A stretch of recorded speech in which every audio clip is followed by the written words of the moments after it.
A França, localizada no coração da Europa, é conhecida por sua rica cultura, obras monumentais e sua gastronomia refinada. Além disso, o país abriga paisagens deslumbrantes, desde os Alpes cobertos de neve até praias ensolaradas da Riviera Francesa. Se Júlio César pudesse te falar alguma coisa sobre a França hoje, provavelmente ele diria: quando cheguei aqui, tudo isso era mato. Bem, mato, sons horripilantes e guerreiros valentes sem amor à própria vida.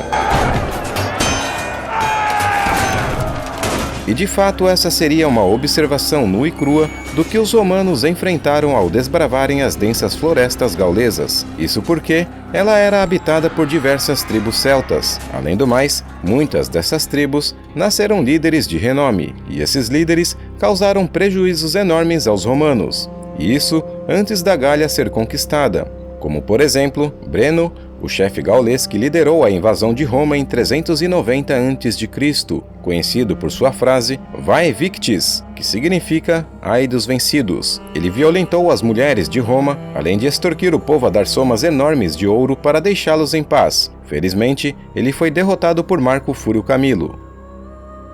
Ambiorix é outro exemplo. Ele foi líder dos Eburões, famoso por sua traição a Júlio César na Batalha de Aduatuca, onde atualmente é a Bélgica.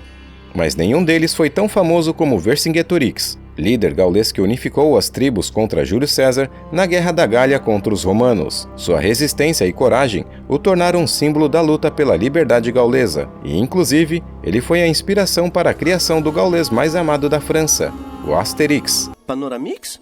Tá tudo bem? Perfeitamente bem. Tá fazendo o que deitado aí? Meditação. Você não caiu da árvore, né?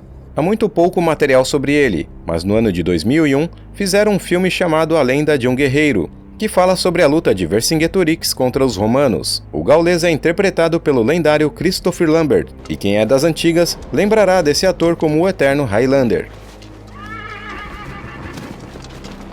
Júlio César, em seus escritos de Belo Gálico, comentários sobre as guerras da Gália, oferece diversas perspectivas sobre os gauleses, revelando tanto admiração pela sua coragem, como desdém pelas suas características e costumes. César conhecia a bravura e as habilidades de combate dos gauleses, descrevendo-os como guerreiros ferozes. Ele admirava sua destreza com espadas e principalmente pela sua cavalaria, qualidades que tornaram as batalhas contra eles desafiadoras e sangrentas. César também observou a complexa organização social dos gauleses, como suas diferentes tribos, hierarquias e estruturas de poder. Ele reconheceu a existência de uma classe de homens que não se submetiam a ninguém, que eram os druidas, os líderes religiosos e culturais, e os cavaleiros. Mas como todo povo que não era romano, eles eram vistos como bárbaros e povo não civilizado. Além do mais, o livro de César Comentários sobre a Guerra da Gália foi uma peça de propaganda justificando suas ações militares e políticas durante uma campanha de 9 anos na Gália.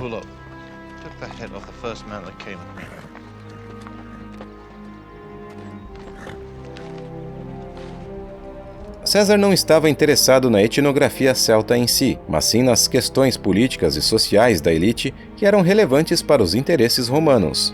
Temos que observar que César não era um historiador. Ele era um senhor da guerra e político que precisava de um bom material de relações públicas para confundir os amigos e inimigos em Roma sobre a verdadeira natureza de suas atividades na Gália. A Gália era uma região extremamente extensa, que se estendia por grande parte da Europa Ocidental durante o Império Romano.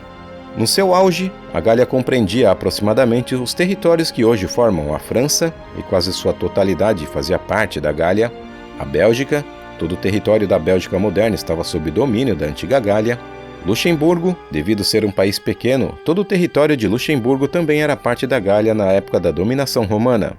A Holanda, grande parte dos Países Baixos, especialmente a região sul e oeste, pertenciam também à Gália, a Alemanha, áreas do oeste da Alemanha atual, principalmente ao longo do rio Reno.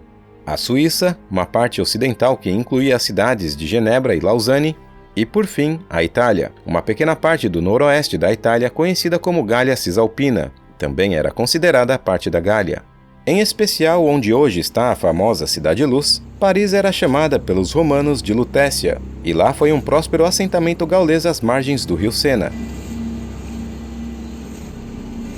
A história dessa cidade na Gália é rica em eventos marcantes desde a sua fundação por volta do século III a.C. até a sua conquista romana em 52 a.C.